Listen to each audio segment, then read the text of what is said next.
ورحمة الله وبركاته. الحمد لله وحده والصلاة والسلام على من لا نبي بعده.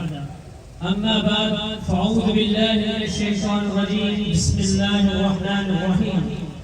ولله الأسماء الحسنى فادعوه بها وذروا الذين يلحدون في أسمائه سيجزون ما كانوا يعملون. Honorable guests, kind teachers, and my dear students, in this meeting I want to tell you about attribute or qualities of our Master Allah Rabbul Alamin. If no one is like Allah, then surely there are qualities which no one but Allah possesses. Some of his attributes or qualities are: Allah has created all mankind, He is our creator. He gives food to all His creatives, He is their provider. He is the giver of life and death. He is the master of the universe. He is all knowing. He is all seeing.